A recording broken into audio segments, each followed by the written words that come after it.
Rules is something that's important to understand in context with the words pictures and how we use that at Fabric.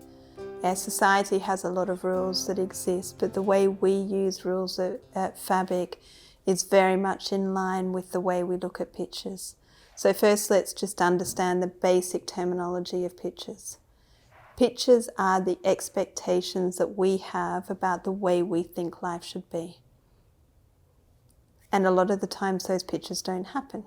Yeah, we might have pictures of how another person should be, what another person should do, how they should dress, what they should say, what they shouldn't say, what they should wear, what they shouldn't wear, how they should walk, how they shouldn't walk.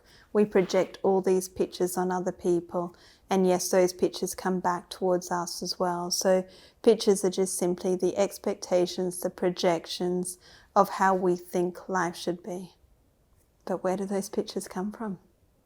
Why do you have different pictures than I have? Why does your husband have different pictures to a wife, to a child, to a sibling? Why does a teacher have different pictures compared to the teacher in the classroom beside them? Why do we all have different pictures from our colleagues in our workplaces? Why is it that my neighbours have different pictures about the way that life should be in comparison to my other neighbours? Why is it that we all have such completely different pictures of the way that we think life should be? Why? Because it comes from what I call rules. And the rules are like the unwritten subscriptions that we have, that we've subscribed to of the way that we think life should be. They could also be called our ideals. They could be called our beliefs. They could be called our group consciousnesses. All of these groups highlight a way of living that a person should be. For example, a person that's a male, a father, suddenly there's a group consciousness that says you should provide for your family, you should be the provider. Or you might have a group rule of being under a culture such as Australian or Italian or Mexican, whatever it might be, but that culture under the group banner of being Australian, being Italian, being Mexican, etc., comes with a lot of rules about the way you should behave. For example, in Australia, we celebrate Australia Day.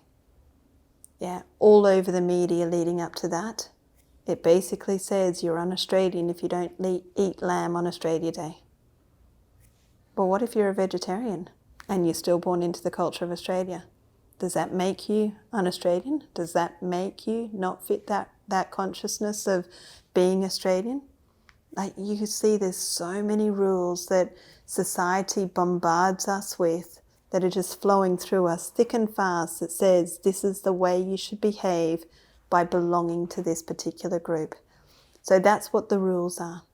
Yeah, the rules are basically the bigger, wider group that says this is the way you should behave because you belong to part of that group. Your last name is straight away a group. Yeah, that's the family consciousness of the way that you should behave.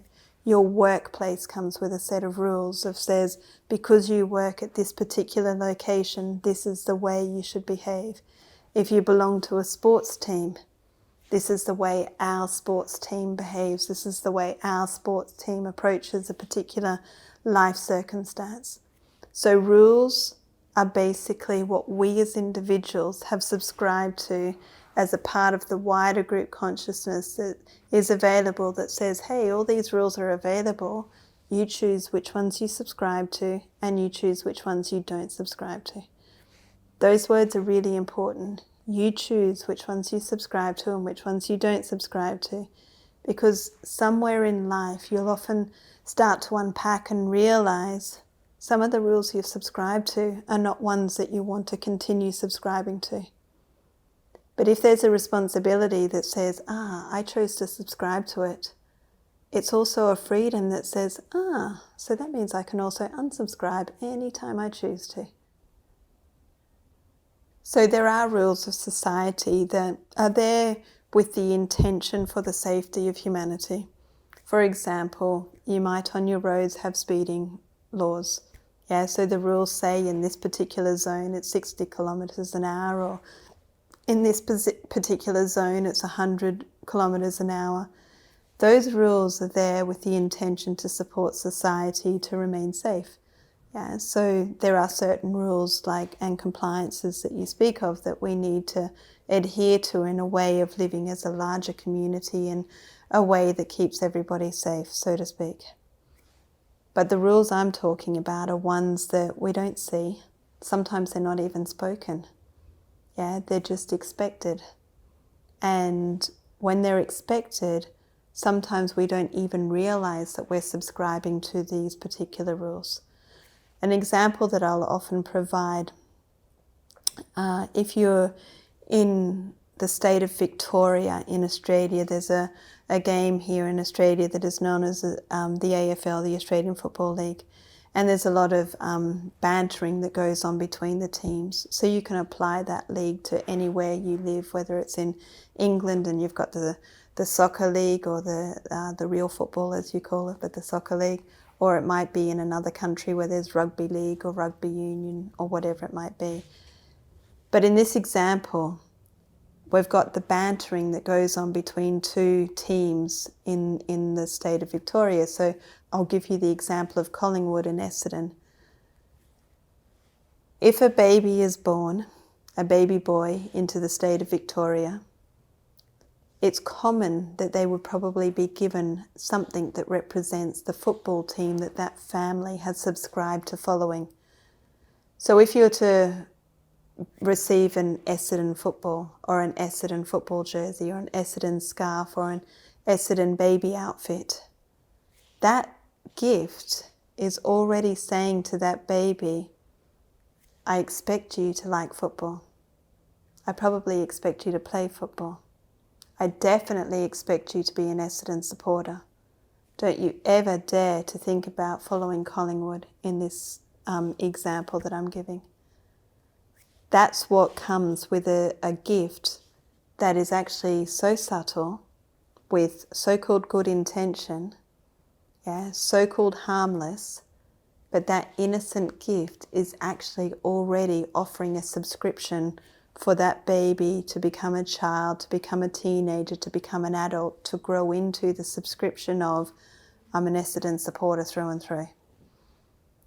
What would happen if that person decided that football wasn't something for them? They'd actually prefer to play tennis. Or they might prefer to do dance, or they might prefer to do swimming, or they might prefer to be an artist, or they might prefer to live life in a completely different way that didn't involve football. For that person, it means that they have a lot of subscriptions that they need to break away from, that actually has come just by a simple gift of an innocent, my baby has been born, here's a gift of an Essendon football, an Essendon scarf, etc. So I'm not making this about a football team, I'm just highlighting how these subscriptions can come in a way that we don't even realize. There are thousands of different examples where subscriptions are being bombarded onto people left, right and centre, and we don't even realize. But we are actually choosing to subscribe to that, and that part is the point that's important. Even though they're so-called unwritten, they're so-called not seen, they're so-called not spoken, but there's an unwritten expectation that you subscribe to this particular subscription, we can still have a choice to subscribe or not. And even when we have subscribed, that means we can actively choose to unsubscribe when we so choose to.